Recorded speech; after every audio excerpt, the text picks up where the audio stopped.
नमस्कार, मैं पंडित सतीश शर्मा जयपुर से। इंटरनेशनल वास्तु एकेडमी के इस यूट्यूब चैनल पर आपका स्वागत है। आपसे अनुरोध है, इसको सब्सक्राइब करें, इसको लाइक करें, बेल आइकन को दबाएं और इसे शेयर भी करें। जब आप इसको सब्सक्राइब करते हैं तो हमारा कोई भी वीडियो आपके पास सबसे पहले पहुंचता है और हम आपको ये आश्वासन देते हैं कि बिना शास्त्रीय आधार के हम कुछ भी नहीं बोलते।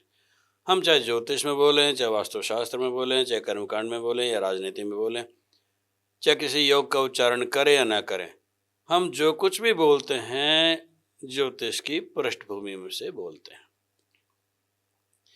आज हम बात करेंगे अर्बन नक्सल्स के शहरों में, राजधानियों में प्रवेश की।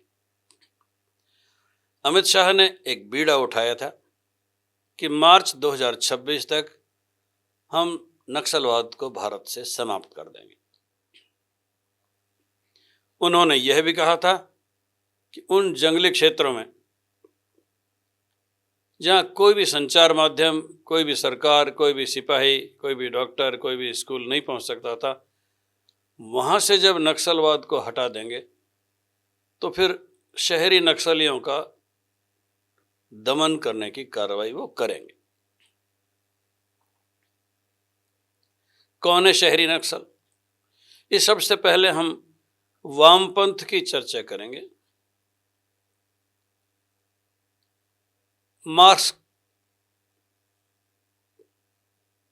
मार्क्सवाद का ही एक स्वरूप है। कार्ल मार्क्स ने जो कम्युनिज्म की थ्योरी दी थी, उसमें एक बात कही गई थी कि किसी के पास कुछ है, मान लीजिए रोटी है किसी के पास और आपके पास नहीं है, तो उसके छीन के खा लो। कार्ल मार्क्स की थ्योरी के आधार पर रूस और चीन में और भी कई जगह कम्युनिस्ट शासन हुए। उसकी पहली शर्त यह थी कि सारी संपत्तियां सरकार की, किसी की भी नहीं, किसी भी नागरिक की नहीं, और जो जितना श्रम करेगा उसके अनुपात में उसको रोटी मिलेगी।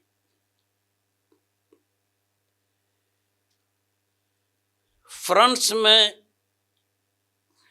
जो क्रांति हुई थी 1785 में, तब क्या तक शासक अत्याचारी हो गया था और यह कहा गया था उस समय कि फ्रांस में जब 10 लोग मरते हैं, उनमें से 10 लोग भूख से और एक अजीर्ण से मरता है। अजीर्ण तब होता है जब ज़्यादा खाना मिलता है, जब कोई ज़्यादा धनी हो जाता है। यानी 10 में से 9 गरीब थे और एक अमीर था। जब वहाँ क्रांति हुई तो उद्घोष हुआ जनता का, बड़े बड़े आंदोलन चले कि अब हमें रोटी मिलेगी। शासन का उन्मूलन हो गया। नेपोलियन बोनापार्ट ने शासन हस्तगत कर लिया, इस हद तक कि जब पुजारी राज्यारोहण के लिए उनके पास थाली लेके आया और मुकुट लेके, तो नेपोलियन ने खुद ने उठा लिया मुकुट को और अपने सिर पर धारण कर लिया कि ये मैंने कमाया है। इक्वलिटी, फ्रेटर्निटी जैसे शब्द, लिबर्टी जैसे शब्द नेपोलियन के दिए हुए। आज जितने भी संविधान है, डेमोक्रेटिक संस्थान हैं, उनमें नेपोलियन के दिए हुए शब्द शामिल किए गए हैं। पर जब 1917 में रूस की क्रांति हुई लेनिन के समय, तो लोग जार से त्रस्त थे। महारानी किसी साधु के चक्कर में पड़ी हुई थी और कम्युनिज्म का सच्चा प्रयोग वहाँ हुआ। उन्होंने सब शासनाध्यक्षों को मार दिया, क्रांति कर दी और मार्क्सवाद के आधार पर शासन कायम किया गया और सारी संपत्तियां सरकार की घोषित कर दी गई। चीन में भी ऐसा हुआ। महात्मा गांधी ने इसके विपरीत एक थ्योरी दी कि अगर किसी के पास है, those who have and those who don't have, तो तुम उसका मन परिवर्तन करो, अहिंसा अपनाओ, अत्याचार भी सहो, उसका मन परिवर्तन होने तक इंतजार करो जिसे वह स्वयं ही त्याग दे। यह संसार में एक अद्भुत प्रयोग था, जिस उनके कई कदमों की आलोचना हुई और पर उन्होंने अपना आंदोलन इस स्वरूप में जारी रखा। उनके अनुयायी विनोबा भावे ने महात्मा गांधी की तर्ज पर भूदान आंदोलन चलाया। उन्होंने बड़े लोगों से गरीबों के हक में भूमि दान करने के लिए कहा और हजारों बीघा जमीन लोगों ने दान कर दी और गरीबों में बांटी गई। यह अलग बात है कि वह आंदोलन अब फ्लॉप हो गया और भूदान की दी गई जमीनों पर अब महल अट्टालिकाएं खड़े हैं, धनी लोगों के कब्जे में चली गई। क्या ये नियम सार्वभौम है, सदा सदा के लिए है, सत्य है? ग्रीड है ना, जो मानव की लालच है सत्ता का या धन का, वो सब चीजों को परास्त कर देता है। कम्युनिज्म ने अपने 50 साल में ही, पहले 50 साल में दम तोड़ दिया। न अब रूस में कम्युनिस्ट सरकार है, न चीन में कम्युनिस्ट सरकार है, और केरल में और कलकत्ता में जो कम्युनिस्ट सरकारें रहीं वो इसलिए सुपर फ्लॉप थी कि वो सारी संपत्तियों को हस्तगत नहीं कर पाई और राज्य सरकारें डेमोक्रेसी से चलती रहीं। ये कम्युनिज्म के नाम पर बहुत बड़ा मजाक संसार में 50 साल तक चलता रहा और अब भी चल रहा है। पर सत्ता के भूखे वो लोग जिन्हें न्याय और धर्म, सत्य के आधार पर सत्ता नहीं मिलती, वो वामपंथ के उस उसूल पर चलने लगे हैं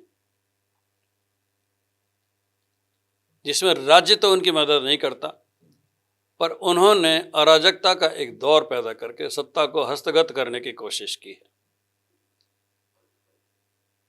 बंदूक हाथ में उठाई, समानांतर सरकारें चलाई। जिन मध्य भारत के जिन क्षेत्रों में नक्सलवाद था, न उन्होंने बैंक चलने दिए, न पोस्ट ऑफिस चलने दिए, न स्कूल चलने दिए। क्यों? ये अगर चले तो नक्सलवाद पर प्रहार होगा, उन लोगों को गरीब बना के रखा जाए। जितनी भी सरकारें हैं, भारत में भी ऐसी सरकारें, लगभग संसार की हर सरकार चाहती है कि जनता रियाया अशिक्षित रहे और गरीब रहे। हिटलर का एक एग्जाम्पल बहुत प्रसिद्ध है। उसने अपने अनुयायियों के सामने एक मुर्गे को पकड़ा, पहले उसका एक पंख नोचा, देखो अब कहीं भी जाने की सोचेगा भी नहीं।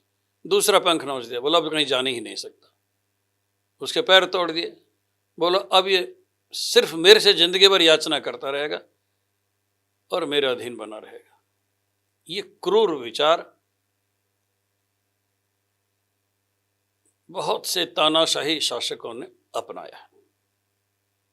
भारत में भी गरीब बनाए रखने की तमाम चेष्टाएं की गई और जैसे जैसे शिक्षा का आगमन गांव-गांव तक पहुंचा, डेमोक्रेसी का सच्चा स्वरूप सामने आने लगा। अब क्या करें?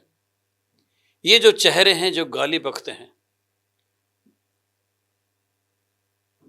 जो बैरिकेडिंग्स को तोड़ देते हैं, जो पुलिस को मार देते हैं, जो चोरी डकैती करते हैं, जो शासन के धन को अपहरण के रास्ते निकालते हैं,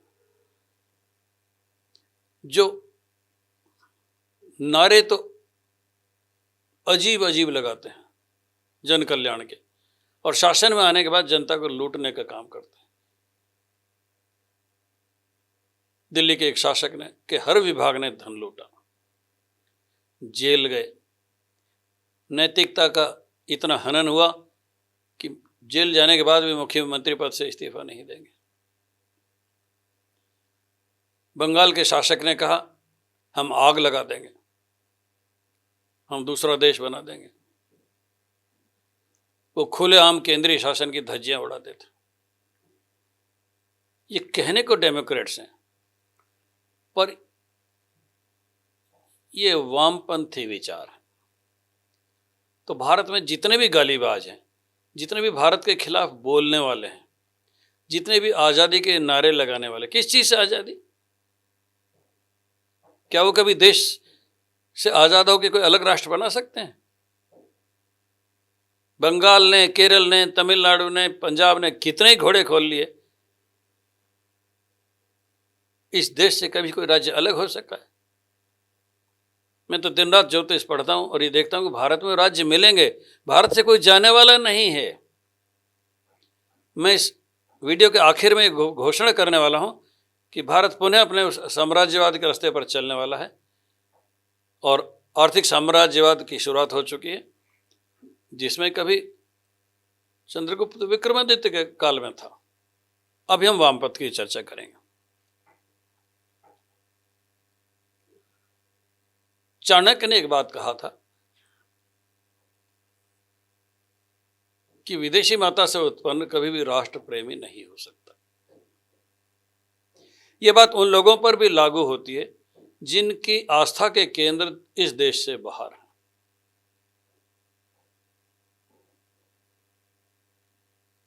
ऐसे दो केंद्र हैं, मक्का मदीना और रोम।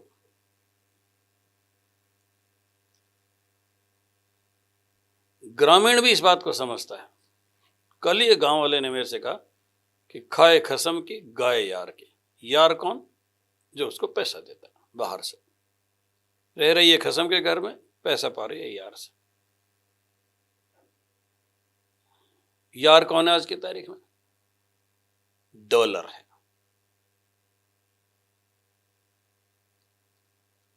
वे सब लोग जो एफसीआरए कानून का उल्लंघन करके, राष्ट्र के कानून का उल्लंघन करके जो पैसा पाते हैं,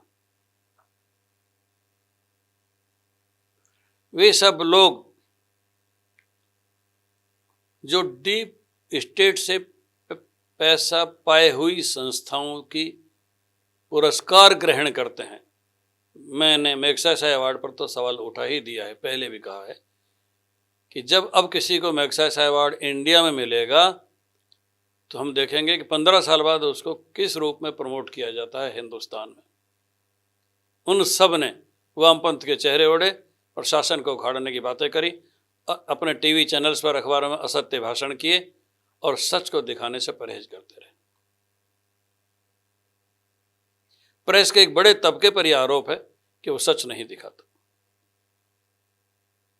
तो पूंजीवाद के पोषक हैं, बाहर से पैसा पाते हैं और घटनाओं के सच स्वरूप को नहीं दिखाते।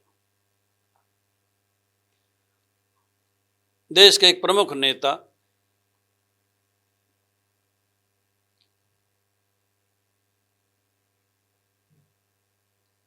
जिनको जनता ने नकार दिया है, एक नहीं अब कई नेता हैं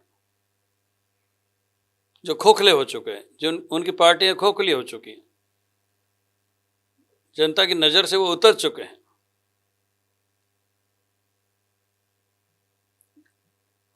अब वो ऐसे उत्पात कर रहे हैं जैसे उनको सत्ता हासिल हो जाएगी या जनता का समर्थन मिल जाएगा। जनता की नज़र से एक बार उतर गया ना, जनता उसको कभी नहीं स्वीकार करेगी। जनता की नज़र में चढ़ने के लिए कम से कम 20-25 साल की साधना चाहिए किसी भी राजनीतिक दल को, किसी भी राजनीतिक नेता को। और जो राजनेता 25 साल से सिर्फ उतरने का ही काम कर रहे हैं, बदनाम हो रहे हैं, चोरी चकारी के उन पर इल्ज़ाम हैं, भ्रष्टाचार के उन पर आरोप हैं, उनका आकर्षण समाप्त हो चुका है, उनकी ऑरा समाप्त हो चुकी है। उन लोगों को फिर से जन समर्थन हासिल करने के लिए, चाहे वो संस्थागत रूप से ही हो, बरसों लग जाएंगे। तो दो कैटेगरीज हो गई, एक संगठन के जरिए हैं, राजनीतिक पार्टियों के जरिए हैं, दूसरा संस्थाओं के जरिए हैं जो छद्म चेहरा लेकर एनजीओ का और जनता की सेवा करने का दावा करते हैं, हकीकत में मिले हुए चंदे का फर्जी वाउचर बनाकर समाधान करके दिखाते हैं सरकार को या नहीं दिखाते, और एनजीओ की आड़ में इधर उधर से पैसा पाते हैं और निहित स्वार्थ उनका पोषण करते हैं। और उनमें से 2-3 यूट्यूब चैनल्स पर मैंने सुना, आज भी सुना, कि अगर हम समझें कि किसी एनजीओ को विदेश से फंड मिलता है तो उसका 10-20% से ज़्यादा शासन पर खर्चा नहीं होता, प्रबंधन पर। एक ने कहा 30% धर्मांतरण पर खर्च होता है और बाकी सारा पैसा जो 50 से और 80% तक हो सकता है वो राष्ट्रद्रोह के काम में ले जाता है। जितने भी ऐसे आंदोलन हैं जिनको चलाने के खर्चे के ज्ञात स्रोत नहीं हैं, उन पर ऐसा संदेह किया जाना स्वाभाविक है। इन दिनों जो जंतर मंतर पे हुआ और एफसीआरए कानून को संसद में पेश करने की जो प्रक्रिया चली और उससे जिन लोगों को मिर्ची लगी वो संसार के बहुत सारे देश और बहुत सारी धार्मिक संस्थाएं भी हैं। चर्च को भी तकलीफ हुई और महामंडल संस्थाओं को भी हुई। क्या हम ये मान के चलें अब भारत में पैसा आना बंद हो जाएगा? अभी भी हकीकत में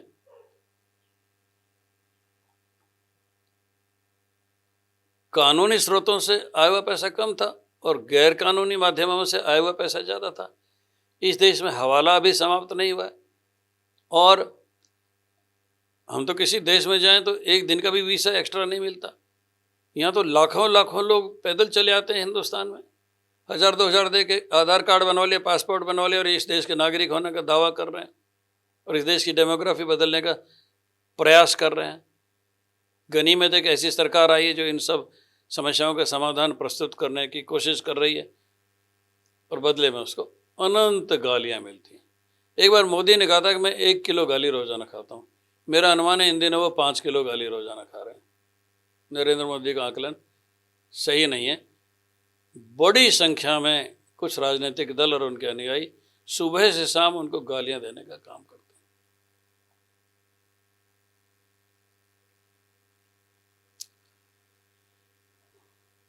बहुत तेजी से ध्रुवीकरण हुआ है, हिंदुत्व की लहर आई हुई है, राष्ट्रवादी संगठन उठने लगे हैं। अब तक कुछ हिंदुओं को समूह हिंसा का शिकार होना पड़ा। इसके उलट भी कुछ जगह घटनाएं देखने में आई हैं। जिस जैन जी का नारा देके विदेशी परवरिश के आधार पर नेपाल में सत्ता पलट की कोशिश की गई, अब वहाँ मध्यदेशियों ही नहीं जो कि हिंदू समझे जाते हैं, हिंदुस्तानी, वहाँ के लोगों ने भी उनको मारा है, पीटा है और धार्मिक संस्थाओं में भी आग लगा दी गई। मेरा अनुमान है कि ये नया जो जैन जी है भारत में भी इंतजार कर रहा है और उलटवार करने वाला है। अब मैं नाम लेके बताता हूँ। राज्यों के वो शासक और केंद्र में विरोधी दलों के उन विरोधी दलों के नेता जिनका आभामंडल शून्य हो चुका है, इस जन्म में कभी भी सत्ता नहीं पाएंगे। और मैं ज्योतिष भी बोल रहा हूँ, मैंने सबकी जन्मकुंडलियों का अध्ययन किया है। एक नाम ले देता हूँ। हमारी सोनिया गांधी जी कर्क लगन की हैं, 8वें शनि उनके बर्बाद करके सत्ता नहीं लेने दी। अब उनको 9वें शनि चल रहे हैं, पर अष्टमेश होकर शनि नवम में भाग्य हानि कराते हैं। जब उन्हीं की नहीं चलेगी तो उनके पुत्र की कैसे चलेगी? अरविंद केजरीवाल का भी जमाना गया, वो पुनः एक बार जेल जाएंगे। जंतर मंतर पर जो लोग आए, मान लीजिए अभिजीत दिपके ने ये कहा कि मैं तो बोस्टन में था। यहाँ लोगों ने प्रमाण ढूंढ लिया कि 2023 के बाद जब अरविंद केजरीवाल की रेगुलर सेवा में था वो, तो 24 में वो गोवा चुनावों में भी सक्रिय था। न उसको कोई स्कॉलरशिप मिली, बल्कि यहाँ से स्पॉन्सर करके भेजा गया, उसको तैयार किया गया। मैग्सेसे अवार्ड नहीं दिया गया, परंतु तैयार करके यहाँ लाया गया। क्यों? क्योंकि जिस दल का उनको समर्थन है उसकी ऑरा यहाँ खत्म हो चुकी है, उसका आभामंडल समाप्त हो चुका है। उनको कुछ नया चेहरा प्रमोट करना है जो निर्दोष दिखे। यही एक गलती हो गई।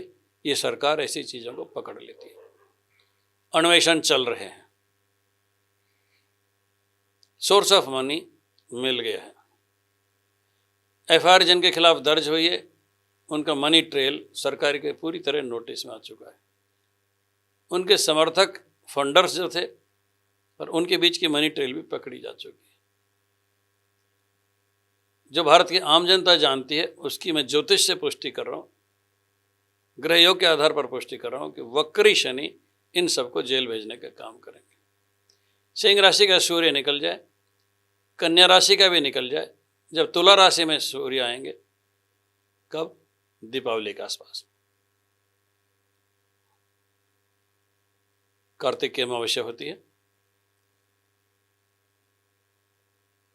तब तक शनि उन प्रमुख चेहरों को जो आज मीडिया में छाए हुए हैं जेल भेज चुके होंगे।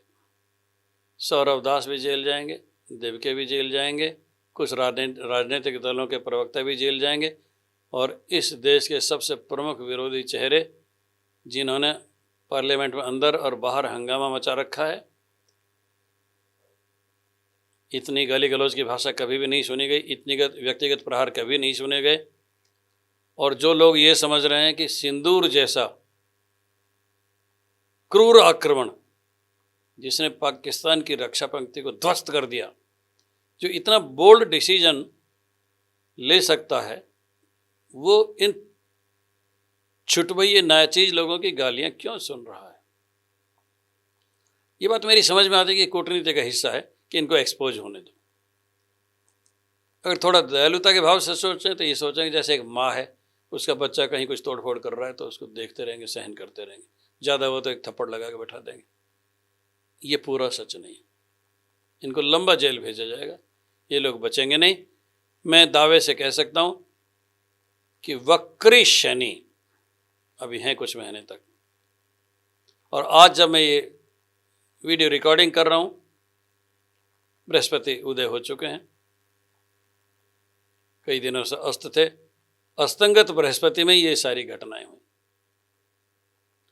अब जब बृहस्पति उदय हो गए तो शासन पक्ष मजबूत हो जाएगा, शासन पक्ष की स्वीकार्यता बढ़ेगी, कानूनों में वो खेल किए जाएंगे कि ये लोग नपुंसक से बैठे देखते रहेंगे और सरकार अपनी इच्छा को पूरी कर लेगी।